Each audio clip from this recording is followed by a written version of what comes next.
تعالى وبركاته. الحمد لله رب العالمين والصلاة والسلام على سيدنا محمد وآله وصحبه أجمعين. قال الله تعالى في القرآن العظيم: بسم الله الرحمن الرحيم. بديع السماوات والأرض وإذا قضى أمرا فإنما يقول له كن فيكون. صدق الله مولانا العظيم. அன்பு நிறைந்தவர்களே, அல்லாஹுடைய உதவியினால் அவன் நமக்கு அளித்த பெரும் பாக்கியமான மக்ரிபு தொழுகையை தொழுதுவிட்டு அமர்ந்திருக்கிறோம். இந்த பாக்கியத்தை தந்த அல்லாஹ்விற்கு எல்லா புகழும். அவனது அன்பும் அருளும் கண்மணி முஹம்மது ரசூலுல்லாஹி ஸல்லல்லாஹு அலைஹி வஸல்லம் அவர்களின் மீதும், அவர்களுடைய வாழ்க்கை நெறிகளை வாழ்ந்து காட்டிய சஹாபாக்களின் மீதும், தாபீன்கள், தபா தாபீன்கள், இமாம்கள், நம் குடும்பத்தினர்கள் அனைவர்கள் மீதும் நிறைவாக நிகழட்டுமாக. அல்லாஹு தஆலா சுகத்துடன் வாழ்வதற்கு மருத்துவமனை செலவிலிருந்து, மருத்துவமனையினுடைய படுக்கையிலிருந்து, அடுத்தவர்கள் அனுதாபப்படுகின்ற நிலையிலிருந்து, அடுத்தவர்களுக்கு சிரமத்தை ஏற்படுத்துகின்ற நிலையிலிருந்து அல்லாஹ் முழுமையாக ஆஃபியத்தை வழங்கி நம்மளை பாதுகாப்பானாக. வாழும் வரை அவனுக்கு கட்டுப்பட்டு ஹைரான வாழ்க்கையை இந்த உலகத்தில் வாழ்ந்து அவனுடைய நெருக்கத்தையும் நாயகம் ஸல்லல்லாஹு அலைஹி வஸல்லம் அவர்களுடைய மஹப்பத்தையும் பெற்று நாளை மறுமையிலே இதைவிட சிறந்த வாழ்க்கையை நாம் பெற்றுக்கொள்வதற்கும் அல்லாஹ்வே அருள் புரிவானாக. ஆமீன் ஆமீன். அன்பானவர்களே, சென்ற வாரம் 117வது வசனம், சூரத்துல் பக்ராவினுடைய 117வது வசனத்தை நாம் ஓரளவுக்கு கண்டிருந்தோம்.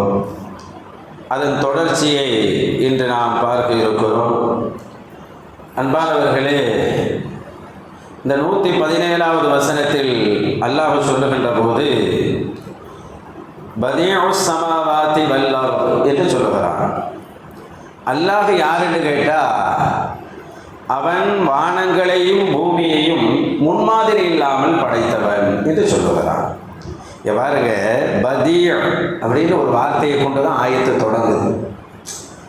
முன்மாதிரி இல்லாமல் படைத்தான் என்பது எவ்வளோ பெரிய அர்த்தம் இருக்குது. இவ்வளோ பெரிய அர்த்தத்தை அல்லாஹ் சொல்வதற்கு எடுத்துக்கொண்ட வார்த்தை சின்ன வார்த்தை பதீர். பதீக்கு அவ்வளோ பெரிய வார்த்தை இருக்குது. குர்ஆனுடைய தனிச்சிறப்பை என்னண்டா, நிறைய பொருள் இருந்தாலும் சின்ன வார்த்தையில அதற்கு விளக்கம் எல்லாம் தந்துடுவான். ஃபாத்திர், சூரத்துல் ஃபாத்திர் ஒரு சூறா இருக்கு. ஃபாத்திர் என்றாலும் அதே அர்த்தம் தான். எந்த முன்மாதிரி இல்லாமல் உலகத்தை, படைப்புகளை படைத்தவன் என்ற அர்த்தம். சில வார்த்தைகள் எல்லாம் பிரமிப்பாக இருக்கும். 2ஆம் ஜுஸுல வஅலல் மௌலூதி லஹு என்று வரும். வஅலல் மௌலூதி லஹு அப்படின்னா பிள்ளை யாருக்கு சொந்தம் என்று வருகின்ற போது பிள்ளை தந்தைக்கு சொந்தம் என்கிற பெரும் சட்டத்தை ஒரு வார்த்தையில் அல்லாஹ் சொல்லி முடிச்சிருவான். பில்கிஸ் அம்மையாருடைய சிம்மாசனம் யார் இடத்தில் கொண்டு வந்து வைக்கப்பட்டது? நபி சுலைமான் அலைஹிஸ்ஸலாம் அவர்களுடைய அரசவையில் கொண்டு வந்து வைக்கப்பட்டது. இதை அங்கு இருக்கக்கூடிய மிகப்பெரிய ஒரு இறைநேசர் இந்த அல்லாஹ்வினுடைய வல்லமையால், அல்லாஹ்வினுடைய உதவியால் கொண்டு வந்து வைக்கிறார்கள். இதை அல்லாஹ் எப்படி அங்கே பதிவு செய்கிறாண்டா, சுலைமான் நபியினுடைய அவ்வளோ பெரிய சிம்மாசனம், பில்கிஸ் அம்மையாருடைய பெரிய சிம்மாசனம் சுலைமான் நபிகிட்ட வந்து இருந்துச்சு இல்லை, அதை அழகா அல்லாஹ் சொல்லுவான் முஸ்தகிர்ரன் என்று ஒரு வார்த்தையில முடிச்சுட்டான். முஸ்தகிர்ரன் அவ்வளவுதான் ஒரு வார்த்தை. அவ்வளோ பெரிய சிம்மாசனம் யாருடைய சிம்மாசனம்? பில்கிஸ் அம்மையாருடைய சிம்மாசனம் சுலைமான் நபிகிட்ட வந்து இருந்துருச்சு. பில்கிஸ் அம்மா அப்புறம் தான் அந்த அரண்மனைக்கே வர்றாங்க. அவங்க வர முன்னாடி சிம்மாசனம் உள்ள வந்துருச்சு. அந்த சிம்மாசனத்தை அவங்க பார்க்குறாங்க. ஃபலம்மா ராஹு முஸ்தகிர்ரன் இந்தா, அந்த முஸ்தகிர்ங்கிற வார்த்தையில எவ்வளோ அர்த்தத்தை எல்லாம் வச்சிருக்கிறாண்டா. பில்கிஸ் அம்மையார் சுலைமான் நபியினுடைய அரண்மனைக்குள் வந்தவுடன் தன்னுடைய சிம்மாசனத்தை எப்படி பார்க்குறாங்கண்டா, இது நெடுங்காலமாக இதே இடத்திலேயே இருக்கிற மாதிரி பார்க்குறாங்க. தூக்கிக்கிட்டு வந்தது மாதிரி தெரியல. ஒரு மரத்தை பேர்த்து வைக்கிறது ஒன்று இருக்கு, அங்கேயே இருக்கிறது ஒன்று இருக்கு. எதையுமே ஷிஃப்ட் பண்ணும்போது, இடம் பெயரும் போது ஒரு அடையாளம் இருக்கும், புடுங்கி இல்லை எடுத்து வச்ச அடையாளம் இருக்கும். ஆனால் இது சுலைமான வீட்டை வந்திருக்கு, அங்கேயே இல்லை. பில்கிஸ் அம்மையார்ட்டு பல்லாயிரம் கிலோமீட்டர் டிராவல் பண்ணி வந்திருக்கு. கொஞ்சம் கொஞ்சம் தூரம் இல்லை, ஆயிரக்கணக்கான கிலோமீட்டர் டிராவல் பண்ணி வந்திருக்கு. சபா நாட்டிலிருந்து வந்திருக்கு. டமாஸ்கஸுக்கு வந்திருக்குன்னா எவ்வளோ தூரம்? அவ்வளோ தூரம் வந்த அந்த சிம்மாசனம் வச்சோன்னா ஆடணும், இல்லை வச்ச அடையாளம் இருக்கணும், எதுவுமே இல்லைங்க. இதை பார்த்தா எப்படின்னா, 100 வருஷம் ஒரே இடத்துல ஒரு பொருள் இருந்தால் எப்படி இருக்கும்? அந்த மாதிரி பில்கிஸ் அம்மா தான் இடத்துல இருந்த சிம்மாசனம் இங்கே சுலைமான வீட்டை வந்திருக்கு. அதை பார்த்துட்டு இது நெடுங்காலமாக இங்கே இருப்பதை போல் இருக்கிறது என்று நினைத்து கொண்டார்கள் என்ற இவ்வளோ பெரிய கருத்தை முஸ்தகில்லன் அல்லாஹ் சொன்னது ஒரே வார்த்தையில். ஒரு வார்த்தைக்கு அவ்வளோ அர்த்தத்தை உள்ளுக்குள்ள வச்சு அல்லாஹ் பேசுவான். இவ்வளோ பெரிய அற்புதங்கள் எல்லாம் குர்ஆனுடைய வார்த்தைக்குள் இருக்கிறது என்பதற்காக இந்த வார்த்தைகளை சொன்னேன். அப்படி ஒரு வார்த்தையை தான் அல்லாஹ் தஆலா சூரத்துல் பக்ராவினுடைய 117வது வசனத்தின் தொடராக வச்சிருக்கிறான். ஆரம்பமே பதீஉஸ் ஸமாவாத்தி வல் அர்த், வானங்களையும் பூமியையும் முன்மாதிரி இல்லாமல் படைத்தவன் என்று சொல்லுகிறான்.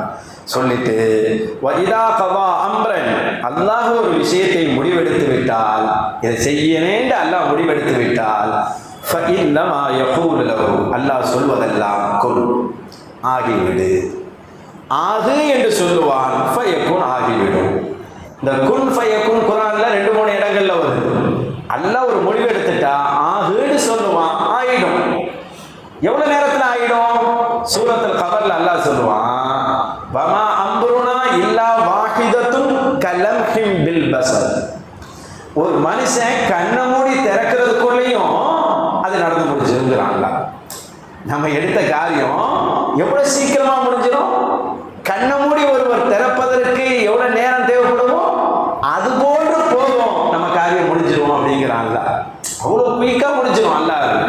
இப்ப நமக்கு என்ன கேள்விடா, ஆகுன்னு அல்லாஹ் சொல்றான்ல, ஏதாவது ஒண்ணு இருந்தா தானே ஆகுன்னு சொல்ல முடியும். ஒரு பொருளை அல்லாஹ் படைக்கிறதா இருந்தா ஆகு அப்படின்னு சொல்லணுமா? அல்லாஹ் ஆகுன்னு சொல்றதுக்கு என்ன இருக்கு? ஏதாவது இருந்தா நீங்க வா அப்படின்னு கூப்பிடலாம், ஏதாவது ஒண்ணு இருந்தா நீ பெருசா ஆகு அப்படின்னு சொல்லலாம். ஒண்ணுமே இல்லாததே அல்லாஹ் ஆகுன்னு சொல்ல போறான். இருக்கிறது தானே ஆகுன்னு சொல்ல முடியும், இல்லாததை அப்ப அல்லாஹ் எப்படி ஆகுன்னு சொல்றான்? அப்படியே நமக்கு ஒரு கேள்வி வந்தா அதுக்கு தஃசீர்ல எழுதுறாங்க, அங்க ஒண்ணுமே இல்லை, அப்ப அல்லாஹ் எதை பார்த்து ஆகுன்னு சொன்னான்? ஆகுன்னு சொன்னா ஆகணும், எதை பார்த்து ஆகுன்னு அல்லாஹ் சொன்னான் என்று இருந்தால் அல்லாஹ்வுடைய அறிவிலே இருக்கிறது. எது எது எங்கே எப்ப எப்படி உருவாக வேண்டும் என்று அல்லாஹ்வுடைய இல்மில இருக்குது. அந்த இல்மிலே உள்ளதை பார்த்து சொல்லுவான், நீ நான் நினைத்ததை போல ஆகு என்று சொல்லுவான், ஆகிவிடும் என்று இதற்கு விரிவுரையாளர்கள் விளக்கம் தருவார்கள். அப்படிப்பட்ட ஆற்றல் அல்லாஹ்வுக்கு இருக்கிறது என்று சொல்லுவார்கள். அதனாலதான் பெருமக்கள் சொல்லுவாங்க, அல்லாஹ்ட்ட எப்படியாச்சும் நல்லவர்களாக அல்லாஹ்வுக்கு பொருத்தமானவர்களாக நம்ம ஆகிடணும் அப்படின்னு சொல்லுவாங்க. கையில் அல்லாஹ் அந்த நசீபை தருவானாக. 118-19வது வசனத்தை நாம் இந்த வாரத்தினுடைய விளக்க உரைகளை பார்ப்போம். அல்லாஹ் யூத கிறிஸ்தவர்களை பற்றி சொல்லுகிறான். இன்னும் சொல்லணும்னா மக்கத்து காஃபிர்களை பற்றியும் சொல்லுகிறான். இஸ்லாத்துக்கு முன்னாடி இல்லை தொடக்க காலகட்டத்தில் ரசூலுல்லாவுக்கு இடையூறுகள்லாம் தந்தாங்களா இல்லையா, அவர்களை பற்றி சொல்லுகிறார். பாருங்களேன், அல்லாஹ் பேசுகிற நடையை பார்த்தாவே அழகா இருக்கும். வகாலல்லதீன லா யஅலமூன், புரியாதவங்க பேசுகிறாங்க, இப்படிதான் அல்லாஹ் தொடங்குறாங்க. வகாலல்லதீன லா யஅலமூன, அறிவில்லாதவர்கள் சொல்லுகிறார்கள், லவ்லா யுகல்லிமூனல்லாஹ், அல்லாஹ் எங்கள்கிட்ட பேசணும் அப்படிங்கிறாங்க. அல்லாஹ் எங்கள்கிட்ட பேசுவானா? நபியை பார்த்து சொல்றாங்க, அல்லாஹ் நபிமார்கள்ட்ட பேசுவான், எல்லாத்தையுமா பேசுவான்? நபி ஸல்லல்லாஹு அலைஹி வஸல்லம் வந்து சொல்றாங்க, யாரு அது? யூதர்கள்னு வச்சுக்கலாம், கிறிஸ்தவர்கள்னு வச்சுக்கலாம், ரசூலுல்லாஹ் காலத்தில் இருந்த, அல்லது மக்கத்து குறைஷியர்கள் வச்சுக்கலாம். 3 பேருமே அப்படி பேசினாங்க. ரசூலுல்லாஹ் வந்து சொல்றாங்க, என்ன உங்கள்கிட்ட தானே அல்லாஹ் பேசுறான், லவ்லா யுகல்லிமூனல்லாஹ், அல்லாஹ் எங்கள்கிட்ட பேசுவானா? எங்கள்கிட்ட பேசினா நல்லா இருக்குமே, அல்லது ஆயா ஏதாவது அத்தாட்சிகளை எங்களிடத்தில் நீங்கள் கொண்டு வாருங்கள், ஏதாவது ஒரு அத்தாட்சிகளை நீங்கள் கொண்டு வாருங்கள் என்று சொன்னார். ஒன்னே அல்லாஹ் எங்கள்கிட்ட பேசணும். எப்படி மூசா நபிகிட்ட பேசினானா இல்லையா? மூசா நபிகிட்ட அல்லாஹ் பேசினான். அதுபோல எங்கள்கிட்ட நீங்க பேச வைங்க. ஈசா நபிகிட்ட அல்லாஹ் பேசினான், அது மாதிரி எங்கள்கிட்ட நீங்க பேச வைங்க. ஈசா நபிக்கு அல்லாஹ் அத்தாட்சி கொடுத்துருந்தான், அது மாதிரி எங்களுக்கு சில அத்தாட்சிகளை காட்டுங்க.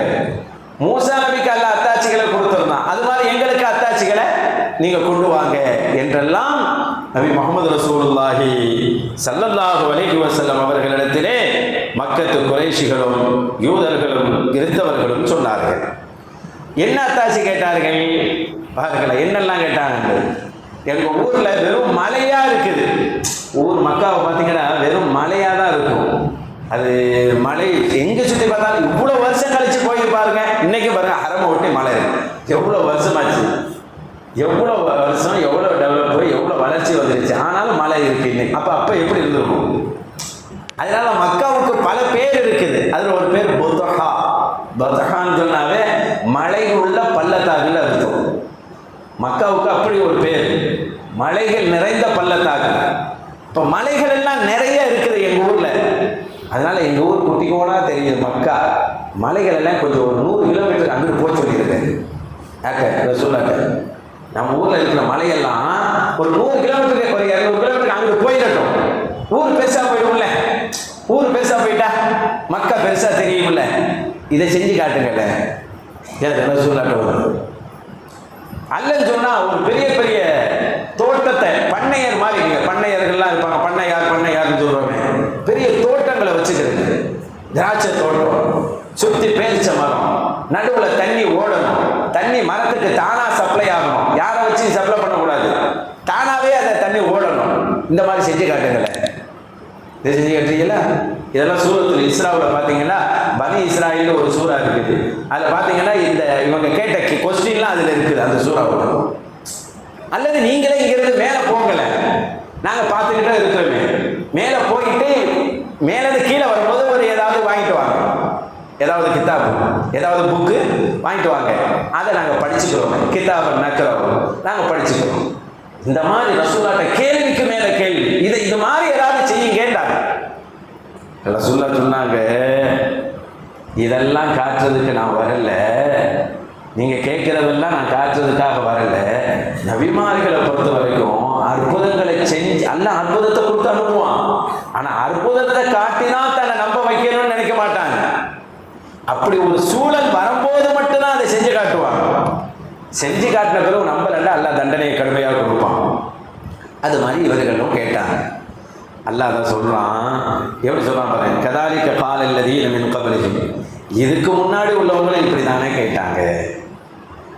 இதுக்கு முன்னாடி உள்ளவங்களும் மூசா நபிட்ட, ஈசா நபிட்ட, இத்ரீஸ் நபிட்ட, இஸ்மாயில் நபிட்ட, எல்லா நபிமார்களையும் எடுத்து பாருங்க, நூஹ் நபிட்ட, எல்லா நபிட்டையும் இதுக்கு முன்னாடி உள்ளவர்களும் மிஸ்ல கௌலிஹிம், இவர்களை போலதானே சொற்களை பயன்படுத்தி கேட்டார்கள். அதை காட்டுங்க, இதை காட்டுங்க, இதை காட்டுங்கன்னு சொன்னாங்களே. அல்லாஹ் சொல்றான், தஷாபகத்து குலூபுகும், ரெண்டு பேருடைய உள்ளமும் ஒரே மாதிரி ஒன்றுபட்டு இருக்கிறது. சொல்லுங்களேன், அவனை மாதிரி இருக்கிறீடா, நீ அவனை மாதிரி இருக்கிறிய, நீ இவனை மாதிரி இருக்கிறீன்னு சொல்ற மாதிரி அல்லாஹ் சொல்றான். மூசா நபிட்ட எப்படி கேட்டார்களோ, ஈசா நபிட்ட எப்படி கேட்டார்களோ, அது மாதிரி உங்கள்கிட்டையும் கேட்கிறாங்களே நபியே, இவன் அவர்கள் மாதிரியே இருக்கிறாங்களே, இவர்கள் அவர்கள் உள்ள ஒரே மாதிரி இருக்குது அப்படின்னு அல்லாஹ் சொல்றான். சொல்லிட்டு கது பையனல் ஆயாத்தில் கௌமி யூகினூன், நிச்சயமாக விளங்கக்கூடிய கூட்டத்தாருக்கு, புரியக்கூடிய கூட்டத்தாருக்கு தெளிவாக நாம் அத்தாட்சிகளை இதை விவரித்து இருக்கிறோம் என்று அல்லாஹ் சொல்லி முடிக்கிறான். இதற்கு அடுத்து 119வது வசனமாக அல்லாஹ் சொல்வது, அல்லாஹ் அழகான செய்தியை சொல்கிறான். நபியே உங்கள் வேலை என்ன? நபியே உங்க வேலை என்ன? இன்னா அர்சல்னாக பில் ஹக், நபியே உங்களை உண்மையை கொண்டு நாம் ரசூலாக அனுப்பி வைத்திருக்கிறோம். உண்மையுடன் உங்களை ரசூலாக அனுப்பி வைத்திருக்கிறோம். பஷீரன், நீங்கள் ஒரு பஷீர். ரசூலாவுக்கு பல திருநாமம் இருக்குதா இல்லையா? ரசூலாவுக்கு நிறைய திருநாமம் இருக்கு இல்லையா? நம்ம 99 பார்ப்போம். ரசூலாவுக்கு எல்லாம் அள்ளி கொடுத்திருக்கிறான் திருநாமங்கள். எல்லா குணம் படைத்தவர்கள் ரசூல் ஸல்லல்லாஹு அலைஹி வஸல்லம். உங்களை பஷீராக நாம் அனுப்பி வைத்திருக்கிறோம், நற்செய்தியாளராக. நதீரன், எச்சரிக்கையாளராக அனுப்பி வைத்திருக்கிறோம். நதீர் என்பது ரசூலுடைய அழகிய பெயரில் ஒன்று.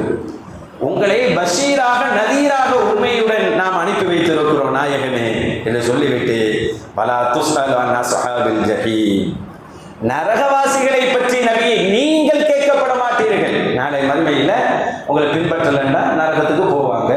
நரகத்துக்கு போகும்போது இவங்கெல்லாம் ஏன் நரகத்துக்கு போகட்டீங்கன்னு உங்கள்கிட்ட நான் கேட்க போறேன்னா கேட்க மாட்டேன். அவன் நரகத்துக்கு போனா அவன் தான் குற்றவாளி. ஏன் இவன் நரகத்துக்கு போனாலும் உங்கள்கிட்ட நான் கேட்க மாட்டேன் நபியே என்று அல்லாஹ் தஆலா சொல்லக்கூடிய அழகான செய்தியும் இந்த 119வது வசனமாக இடம்பெறுகிறது. இந்த 3 ஆயத்தை லிங்க் பண்ணி தஃசீரில் எழுதுவாங்க. ஸல்லல்லாஹு அலைஹி வஸல்லத்தினுடைய நபுவத்து எப்படி இருந்துச்சுங்கிறதையும் காட்டுது, ரசூலுல்லாஹ் இந்த உம்மத்துக்கு யார் என்பதையும் காட்டுது. முதல்ல ஒன்று புரிஞ்சுக்குவோம், ரசூலுல்லாவுக்கு நிறைய பேர், நல்ல பேர்கள் இருக்குது. ரசூலை நபிங்கிற ரசூலுல்லாஹ் நபுவத்துங்கிறது முன்னாடியே கொடுக்கப்பட்டுருச்சு. இவ்வளவு வர முன்னாடியே அல்லாஹ் அவர்களை நபியாகத்தான் வைத்திருந்தான். ஆனால் ரசூலாக வருகிறார்கள். ரசூலாக வருகின்ற போது நம்மளுக்கெல்லாம் தெரியும், இக்ரா பிஸ்மி ரப்பிக்கல் லதீ ஹலக் வந்ததுக்கு அப்புறம் யா அய்யுஹல் முத்தஸிர் வந்துச்சு. இந்த முத்தஸிர்ங்கிற வார்த்தையில அல்லாஹ் தஆலா முதல்ல ரசூலா கொடுத்த பணி என்ன தெரியுமா? கும், நபியே எழுந்திருத்து ஃபஅன்திர், எச்சரிக்கை செய்யுங்கள். நதீருங்கிற வார்த்தையை தான் அல்லாஹ் சொன்னான். அதே மாதிரி குடும்பத்தார்களை பற்றி சொல்லும்போது வந்தீர் அஷீரத்தக்கல் அக்ரபீன், உங்கள் சொந்தங்களுக்கு நீங்கள் எச்சரிக்கை செய்யுங்கள் என்று தான் சொன்னான். நதீர் ஃபர்ஸ்டா பஷீர் ஃபர்ஸ்டாண்டா? நதீருங்கிறது தான் அல்லாஹ் ரசூலுக்கு கொடுத்தது ஃபர்ஸ்ட். ஏன்னா அவங்கள ஷிர்க் செஞ்சுக்கிட்டு இருந்தாங்க, இணை வைப்பில் இருந்தாங்க, எச்சரிக்கை செய்யுங்க என்று அல்லாஹ் சொன்னான். ஆனால் இங்கே அல்லாஹ் என்ன போட்டிருக்கிறான்டா? பஷீருங்கிற வார்த்தையை ஃபர்ஸ்ட் போட்டிருக்கிறான். ஏங்கிறத பார்க்கறதுக்கு முன்னாடி அல்லாஹ்ட்ட ரசூலுக்கு எவ்வளோ பேர் இருக்குது தெரியுமா? மாஷா அல்லாஹ். பொதுவாக சொல்லுவாங்க பெருமக்கள், அல்லாஹ்ட்ட ஏதாவது ஒரு பேர் எடுத்துக்கிறணும் அப்படிம்பாங்க. நம்மளும் சொல்லுவோம்ல, ஊரில் நல்ல பேர் எடுக்கிறா அப்படிம்போம், நல்ல பேர் எடுத்துக்கடா அப்படின்னு சொல்லுவோம். அது யார்கிட்ட எடுக்கிறோமோ இல்லையா, அல்லாஹ்ட்ட ஒரு நல்ல பேர் எடுத்துக்கணும். யூனுஸ் நபி தெரியுமில்ல, யூனுஸ் நபி மீன் வயிற்றுல ஒரு 40 நாள் 41 நாள் அதிகபட்சமாக அத்தனை நாள் இருந்தாங்க. இருந்து அல்லாஹ்ட்ட சொல்றாங்க, அல்லாஹ்வே நான் தானே தப்பு பண்ணிட்டேன், நான் தப்பு பண்ணிட்டேன், நான் தான் அநியாயம் பண்ணிட்டேன், நீ பரிசுத்தமானவன்டா, நீ பரிசுத்தமானவரப்பே, நான் தான் அநியாயம் செஞ்சுட்டேன், நான் தான் தப்பு பண்ணிட்டேன்னு சொன்னாங்க. மீன் வயிற்றுல இருந்து ஒரு குறைந்தபட்சம் 3 நாள் இல்லை 40 நாள் வச்சுக்குவோம். இத்தனை நாளை சொல்லி என்ன பேர் எடுத்தாங்க தெரியுமா? அல்லாஹ் அவங்களுக்கு ஒரு பேர் வச்சான், பேர் வச்சான், மீன்காரர். குரான்ல மீன்காரர்னு பேர் நீங்க டைப் பண்ணா யூனுஸ் நபிக்கு தான் அந்த பேர். மீன்லாம் பிடிக்கல, மீன் வியாபாரமும் பண்ணல, நம்மள மீன்காரன்னா அவங்களுக்கு தானே சொல்லுவோம். அந்த பேரல்ல இது. மீன் பிடிச்சி மீன்காரர் அல்ல, மீன் விற்பனை செஞ்சு மீன்காரர் அல்ல யூனுஸ் நபி. ஆனா அல்லாஹ்ட்ட ஒரு அழகான பேர், பேர் வைக்கிறது யாருன்னு தான் பார்க்கணும். ஷஃபீனான்னு ஒரு சஹாபிக்கு ரசூல் ஸல்லல்லாஹு அலைஹி வஸல்லம் பேர் வைக்கிறாங்க. ஏன் பேர் வச்சாங்க தெரியுங்களா? ஒரு போர்ல போயிட்டு இருக்கும்போது அந்த தோலை எல்லாருடைய லக்கேஜையும் வாங்கி தலையில வச்சுக்கிட்டாங்க. கொடுங்க கொடுங்க கொடுங்க, நான் வச்சுக்கிறேன், நன்மைக்கு உங்க லக்கேஜ் கொடுங்க, உங்க லக்கேஜ் கொடுங்க, எல்லாத்தையும் வச்சுக்கிட்டு வந்து ரசூலா பார்த்தாங்க. என்ன கப்பல் மாதிரி சரக்கை ஏற்றிக்கிட்டு வராரு இவரு, கப்பல் மாதிரி சரக்கு தலையில ஏற்றிக்கிட்டு அவ்வளோ லக்கேஜ் எடுத்துக்கிட்டு அழகா நடந்து வராங்க. அப்பதான் ரசூலா பேர் வச்சாங்க, இவர் சஃபீனா தான் வேலைக்கு. சஃபீனானா கப்பல் அர்த்தம், சஃபீனா மாதிரி வராரு அப்படின்னு. அப்பையிலிருந்து அந்த சஹாபி தான் பேரை விட்டுட்டு சஃபீனாங்கிற பேரை சொல்வதையே அகமகிழ்ந்து போனார். எங்கு போனாலும் சஃபீனா, அவர் பேர் வரலாற்றில் வரவில்லை, எங்க கேட்டாலும் சஃபீனா. இன்னொரு ஆச்சரியமான வரலாறு சொல்லுவா. ஒரு தடவை ஒரு கப்பல்ல போயிட்டு இருக்கும்போது கப்பல்ல ஒரு கடல்ல கொந்தளிப்பு வந்துருச்சு, கப்பல் புரண்டுருச்சு. புரண்டோடனே காத்துல இந்த சஃபீனாங்கிற சஹாபி கரை தள்ளப்பட்டாங்க. கரை தள்ளப்பட்ட இடம் வந்து ஒரு தீவுல தள்ளப்பட்டுட்டாங்க. இறங்கி பார்த்தா ஒரு காடா இருக்குது, என்ன செய்யறதுன்னு தெரியல. பிந்தைய காலத்தில் காடா இருக்குது. இப்ப காட்டு வழியில எங்க செய்யறது, எப்படி போறதுன்னு தெரியல. அப்பதான் காட்டுக்குள் நடந்து போகின்ற போது எந்த அளவுக்கு இதை நீங்க நம்ப போறீங்கன்னு தெரியல. காட்டில் நடந்து போகின்ற போது சிங்கம் ஒன்று வருகிறது இந்த சஹாபிக்கு முன்னாடி. இந்த சஹாபிக்கு முன்னாடி ஒரு சிங்கம் வருகிறது. உடனே அந்த சிங்கம் இவர்களை பார்த்த உடனே நின்று விடுகிறது. இவர்கள் சொல்லுகிறார்கள், நான் யாரு தெரியுமா, நான் யாரு தெரியுமா, என் பேர் என்ன தெரியுமா, ஆனா சஃபீனா, நான் சஃபீனா ஹாதிம் ரசூலுல்லாஹி ஸல்லல்லாஹு அலைஹி வஸல்லம், குலாம் ரசூலுல்லாஹி ஸல்லல்லாஹு அலைஹி வஸல்லம், ரசூலுல்லாஹ்வுடைய அடிமையான சஃபீனா. நான் வழி தவறி வந்துட்டேன், எனக்கு வழிகாட்டுன்னு சொல்றாங்க சிங்கத்திட்ட. அந்த சிங்கம் அப்படியே ஒன்றும் சொல்லாமல் யூட்டன் போட்டு அப்படியே பாதையே கூட்டிகிட்டு போய் அந்த சஹாபியை எங்கே மெயின் ரோடு வருமோ அங்கே கொண்டே விட்டு அது பாட்டுக்கு போயிடுச்சு. இந்த சஹாபிக்கு சஃபீனாங்கிற பேர் வச்சது ரசூலுல்லாஹ். தான் பேர் அந்த இடத்துல கூட சஃபீனாங்க அந்த சிங்கத்திட்ட சொல்றாங்க. சிங்கம் சஃபீனாங்கிறதை விளங்கி கொண்டு ரலியல்லாஹு அன்ஹு அது வழிகாட்டுகிறது. ரசூலுல்லாஹ்ட்ட சஃபீனான்னு பேர் எடுத்தா லாஸ்ட் சஃபீனா தான் பேர்தான் பாருங்க. அபூ ஹுரைரா ரலியல்லாஹு பேர் அபூ ஹுரைரா தான். அபூ ஹுரைரா ரசூலுல்லாஹ் எப்ப அபூ ஹுரைரான்னு பூனையின் தந்தைன்னு பேர் வச்சாங்க அபூ ஹுரைரா தான். இன்னைக்கு யாருக்கு அபூ ஹுரைரான்னு தானே பேர் தெரியுது, அப்படித்தானே தெரியுது. அதே போல யூனுஸ் நபி யோசிக்கிறார்கள், வதன்னும் மீன்காரன் என்று அல்லாஹ் பேர் வைத்தான். அது பெருமையாக எடுத்துக்கொண்டார்கள். இந்த செய்தியை எழுதுகிற வரலாற்று ஆசிரியர் அபு இஸ்ஹாக் ரஹிமஹுல்லாஹ் சொல்லுவாங்க, உங்களுக்கு என்ன அல்லாட்ட பேர் இருக்குது, ஒரு யூனுஸ் நபி மீன் வயிற்றில் இருந்து கொண்டு குறைந்தபட்சம் 3 நாள் இல்லை 40 நாளுக்குள் இருந்து கொண்டு நான் தான் தப்பு செய்து விட்டேன் ரப்பே என்று சொல்லிவிட்டு தனக்கு ஒரு பேரை எடுத்துக்கிட்டாங்க. அல்லாட்ட ஒரு பேர் வாங்கிட்டாங்க, மீன்காரர் ஒரு பேர் வாங்கிட்டாங்க, அல்லாட்ட வாங்கிட்டாங்க.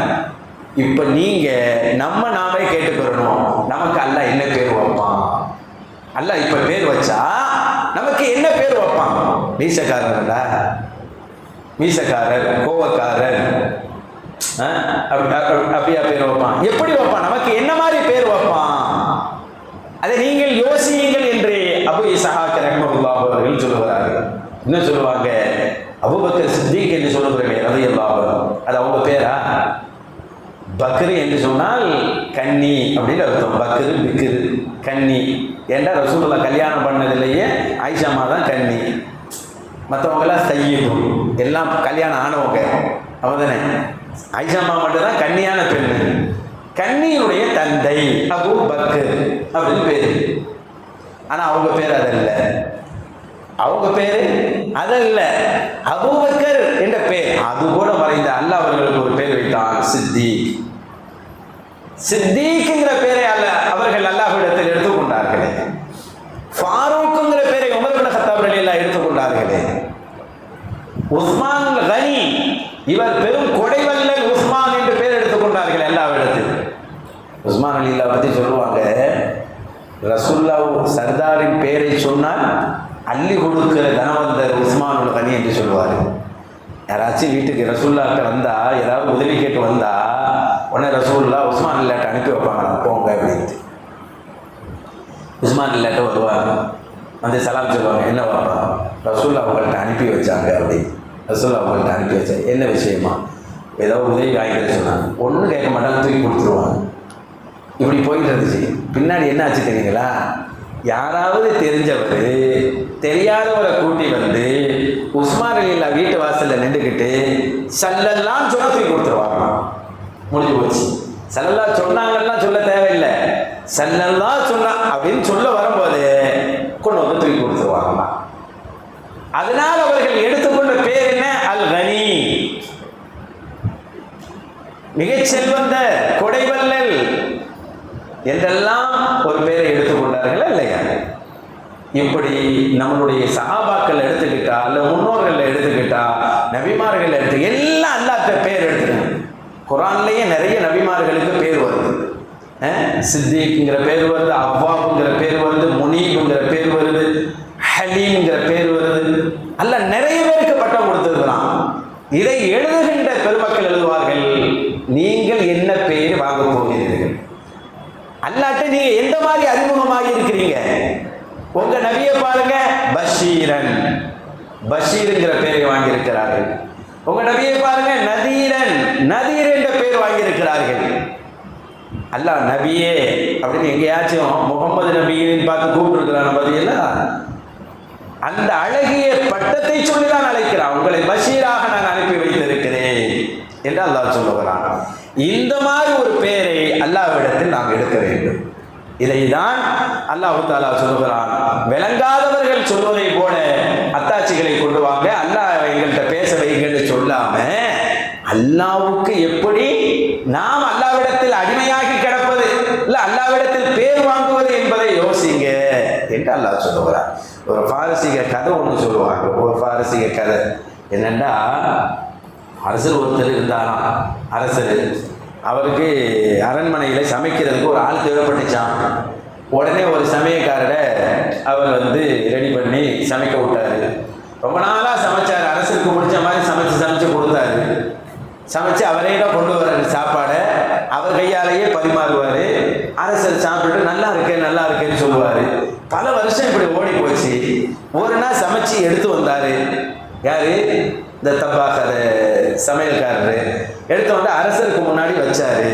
வச்சுட்டு பரிமாறும் போது கொஞ்சோன்னு சால்னா அரசருடைய ட்ரெஸ்ஸில் பட்டுருச்சு. ஒரு சொட்டு கூடி இருக்கிறாங்க எல்லாரும். அரசரோடு சாப்பிடக்கூடிய அவருடைய அமைச்சர்கள் எல்லாம் கூடி இருக்கும்போது அவர் ட்ரெஸ்ஸில் ஒரே ஒரு சொட்டு சால்னா பட்டுருச்சு. கோபமாயிட்டார் அரசர். சரியான கோபமாயிட்டார்.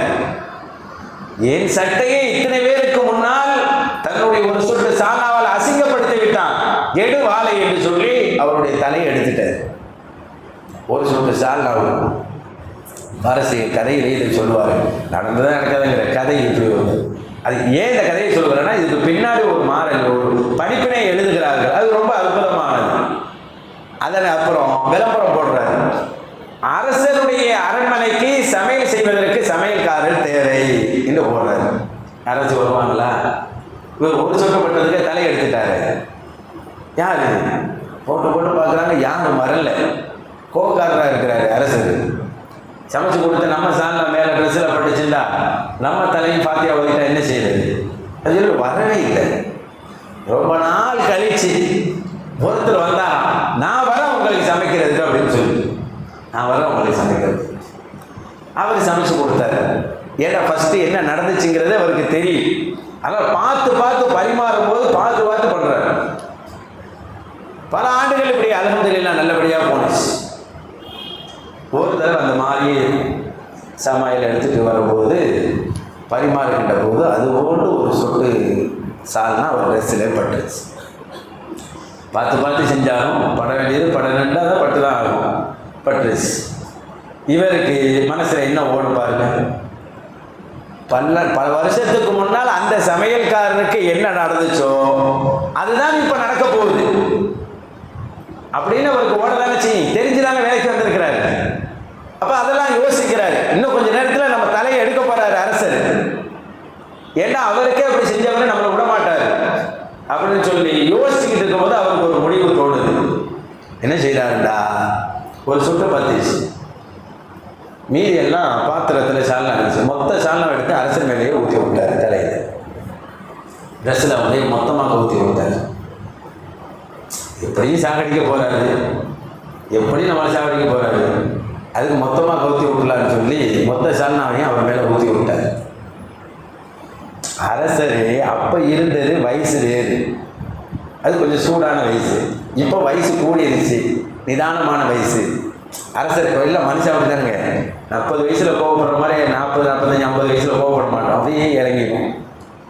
சால்னாவை தூக்கி மொத்தத்தையும் கொட்டிட்டாரு. அரசருக்கு ஒன்றும் புரியலை. ஒரு சொட்டு ஊற்றுனா அது பரவாயில்ல, மொத்தத்தையும் கவுத்தி விட்டாரு. கவுத்தினது பிறகு அரசர் கேட்டாராம், ஏன்பா இப்படி பண்ணா அப்படின்னு கேட்டாராம். இவர் இப்படி கேட்டோன்னே அவருக்கு மனசு பயங்கரமாயிருச்சு. இப்பெல்லாம் கேட்க மாட்டாரு அரசர். ஒரு சொட்டு ஊற்றினாவே தலை எடுத்துருவாரு. என்ன ஏன்பா இப்படி ஊத்துறாருலாம் கேட்கிறாரு. இப்ப அரசர் நல்ல நிலையில இருக்கிறாரு. ஏன்னா வயசு கூடிருச்சு இல்ல, ஆள் மாறதானே செய்வாரு. அப்ப இவர் சொன்னாராம், எப்படி யோசிக்கிறார் பாருங்க. இவர் வேலையாட்கள், ஒரு பணியால் எப்படி யோசிக்கிறீங்கிறது தான் ரொம்ப முக்கியம். இவர் சொன்னாராம், நான் ஒரு சொட்டு சால்னாவை போட்டேன், நீங்க என்ன செய்வீங்க? உடனே கோவப்பட்டு என் தலையை எடுப்பீங்க. உங்களுக்கு ஏற்கனவே ஒரு கெட்ட பேர் இங்க இருக்குது ஊர்ல. சமைக்கும் போதே சமையல்காரர் ஒரு சொட்டு சால்னாவை அரசரின் சட்டை மேல் போட்டதினால் இப்படிப்பட்ட நேரத்தில் என் தலையை எடுத்தா உங்களுக்கு அசிங்கமான பேர் வந்துடும். இவர் இன்னும் மாறல, அப்படியே தான் அந்த அரசர் இருக்கிறாரு அப்படின்னு உங்களுக்கு கெட்ட பேர் வந்துடும். உங்களுக்கு கெட்ட பேர் வந்துடக்கூடாது. இப்ப என் தலையை நீங்க எடுக்கலாம். ஏன் எடுக்கலாம்? நான் வேணும்னு தானே மொத்தத்தையும் போட்டுனேன். ஒரு சொட்டு தெரியாம விழுந்துச்சு, ரைட்டு. அடுத்து கொட்டினதே வேணும்னு தானே கொட்டினேன். அன்னைக்கு தெரியாம விழுந்தது கொட்டினார் அரசரை, இன்னைக்கு வேணுமென்றே இவர் செய்திருக்கிறார். அதனால் தான் அரசர் தலையை எடுத்தார். அரசர் தலையை எடுப்பதில் ஒரு நியாயம் இருக்கிறது என்று ஊர் மக்கள் நல்லா பேசுவாங்க. உங்க மேல எந்த இழுக்கும் வராது. ஊர் மக்கள்கிட்ட உங்களுக்கு எந்த கெட்ட பேரும் வராது. உங்களை கெட்ட பேர்ல இருந்து காப்பாத்துறதுக்கு தான் இந்த வேலையை செஞ்சேன்னு அவர் சொன்னோன்னு அரசர் அதிர்ந்து போயிட்டார். நல்லா தான் சொல்றாரு, நல்ல விஷயம் தானே, வேணும்னு கொண்டா வெட்ட தானே செய்வார். அப்புறம் நம்மளை காப்பாற்றுவதற்காகத்தான் இவர் செய்திருக்கிறார் என்று சொல்லி அரசர் அவர் தலையை எடுக்கவில்லை. இந்த கதையை எழுதிட்டு ஒரு விஷயத்தை போடுறாங்க. ஒரு எஜமானுக்கு அடிமையாக இருக்கக்கூடிய ஒருவர் எஜமானிடத்தில் நல்ல பேர் வாங்குவதற்கு முயற்சிக்க வேண்டும். எஜமானுக்கு அழுக்கு ஏற்படுத்துற மாதிரி எப்போதும் நடந்துவிடக்கூடாது. நம்மளுடைய எந்த காரியமாக இருந்தாலும் அது எஜமானுக்கு நல்ல காரியமாக இருக்க வேண்டும். எஜமானை சந்தோஷப்படுத்தக்கூடிய காரியமாக இருக்க வேண்டும்.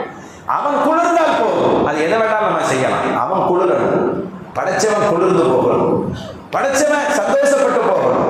அந்த மாதிரி எந்த காரியமாக இருந்தாலும் நம்ம செய்யலாம். நம்ம செய்யும் போது இது அவன் குளிர்ந்து போவானா, மகிழ்ச்சி பெறுவானா, ஆனந்தப்படுவானா, அவனை தான் கவனிக்கணும். உன்னை எடுக்கும் போது நம்ம சந்தோஷப்படுவோமா, அது வேண்டாம். இதுல நமக்கு மகிழ்ச்சி இருக்கிறதா, அது வேண்டாம். உன்னுடைய எஜமான் இதிலே மகிழ்ச்சி பெறுவானா, அதை எடுத்து நீ செய்தால் உன்னுடைய காரியம் உனக்கும் உன்னை சார்ந்தவர்களுக்கும் கிறுக்குத்தனமாக இருந்தாலும் கூட படைச்சவனுக்கு அது பிடித்திருந்தால் உனக்கு நல்ல பெயர் அவனிடத்தில் வந்துவிடும். அவனிடத்தில் அழகான பெயரை நீ சம்பாதித்து விடலாம் என்று இந்த கதையை இப்படி கொண்டு வந்து முடித்திருப்பார்கள். அல்லாஹ்விடத்தில் நல்ல பெயரை எடுக்க வேண்டும் என்பதற்காக இந்த செய்தியை சொல்வார்கள். அன்பானவர்களே, ரசூலுல்லாஹி ஸல்லல்லாஹு அலைஹி வஸல்லம் அவர்களுக்கு அல்லாஹ் தஆலா ரசூலோடு சொல்லிட்டான், உங்களை ரசூலாக அனுப்பி வைத்திருக்கிறோம் என்று. என்ன செய்தார்கள் யோசிச்சு பாருங்க. 40 வயசுக்கு முன்னாடியே ரசூல் ஸல்லல்லாஹு அலைஹி வஸல்லம் அங்கீகரித்த அதே கூட்டம், ரசூலுக்கு நல்ல நல்ல பெயர்களை கொடுத்த அதே கூட்டம், புது வாதத்தை ரசூல் வைத்தவுடன், புதிய மார்க்கத்தை சொன்னவுடன் ரசூலை ஏற்கவில்லை, ரசூலை ஏற்றுக்கொள்ளவே இல்லை. என்ன செய்தார்கள்? ஸல்லல்லாஹு அலைஹி வஸல்லம் இக்ரா பிஸ்மி ரப்பிக்கல் லதீ வருது பார்த்தீங்களா, அந்த ஆயத்து வந்தவொடனே நேராக வந்து கதிஜா அம்மாட்ட தான் போர்த்துங்கன்னு சொன்னாங்க. போர்த்துங்கன்னு சொன்னோன்னே இதெல்லாம் நம்மளுக்கு தெரியும். கதிஜா அம்மா போர்த்தி விட்டாங்க. போர்த்தி விட்டோன்னு அல்ல என்ன செய்யணும், என்ன போர்வைகள் இருக்கு, எந்திரிச்சு எச்சரிக்கை செய்யுங்கன்னு தானே சொல்லணும். அங்கே ஒரு பேரை அந்த ரசூலுக்கு அல்லாஹ் கொடுக்குறான். அங்கே ஒரு பேரை கொடுக்குறான் அல்லாஹ். அதை பேச வேண்டியது இல்லை, அல்லாஹ்வுக்கு அது பிடிச்சிருக்கு. போர்வைக்குள் இருப்பவரே எழுந்து நில்லுங்கள், போர்வையிலிருந்து எழுந்து நில்லுங்கள் என்று சொல்லுவாங்க. 2 விதம் இருக்கு, எழுந்திருக்கிறதுக்கு 2 இது இருக்கு. போர்வையிலிருந்து நீங்கள் எழுந்து நில்லுங்கள். குர்ஆன் பயன்படுத்துகிற வார்த்தைகள்லாம் வித்தியாசமா இருக்கும். உட்கார்றது கூட, இப்போ உட்கார்ந்துருக்கிறோம் பார்த்தீங்களா, உட்கார்றது கூட 2 விதமான வார்த்தை இருக்குது. நின்றுட்டு உட்கார்ந்தா ஒரு அரபி பயன்படுத்துவாங்க, நடந்து வந்தவர் உட்கார்ந்தா ஒரு வார்த்தை பயன்படுத்துவாங்க. 2 ஜலசன்னு ஒன்று இருக்கு, காய்தன்னு ஒன்று இருக்கு. அதே மாதிரி அல்லாஹ் அங்கே ரசூலுல்லாஹ்வுக்கு ஒரு பேரை கொடுக்கிறான், முத்தஸ்ஸிர் என்று சொல்லுகிறாங்க. ரசூல் ஸல்லல்லாஹு அலைஹி வஸல்லம் எழுந்திருக்கிறார்கள். எழுந்திருத்து கதிஜா அம்மாவிடத்தில் செய்தியை சொல்லுகிறார்கள். கதிஜா அம்மா இஸ்லாத்துக்கு வந்துடுறாங்க. அந்த வரலாறுக்குள்ள போல முதல்ல கதிஜா அம்மா வந்துடுறாங்க. அதுக்கப்புறம் கதிஜா அம்மாட்ட ஒரு அடிமை இருந்தாங்க. அந்த அடிமையை தான் ரசூலுல்லாஹ்வுக்கு கதிஜா அம்மா கொடுத்தாங்க. அந்த அடிமை பேர் ஸைத் இப்னு ஹாரிஸா. ஸைத் இப்னு ஹாரிஸா அவங்கள்ட்ட சொல்கிறாங்க, இந்த அவங்க அடிமையாக கிடைச்சோடனே ரசூலுல்லாஹ் சொன்னாங்க ஒரு செய்தி, அதை ஃபஸ்ட்டு சொல்லிடுறேன். ஸைத் இப்னு ஹாரிஸா முதல்ல அடிமையாக ரசூலுல்லாஹ் கிடைக்குது. சொல்கிறாங்க, உன்னை நான் பறக்க விட்டு விடுகிறேன், நீ இதுவரை அடிமையில் இருக்கிறாய், உன்னை நான் விட்டு விடுகிறேன், நீ எங்கே வேண்டாலும் போகலான்னு சொல்கிறாங்க. சின்ன பிள்ளை ஸைத் இப்னு ஹாரிஸா, நீ எங்கே வேண்டாலும் போகலாம் அப்படின்னு சொன்னப்ப, உங்கள் வாப்பாட்ட போகலாம், உங்கள் உறவுகிட்ட போகலான்னு சொல்லிட்டாங்க.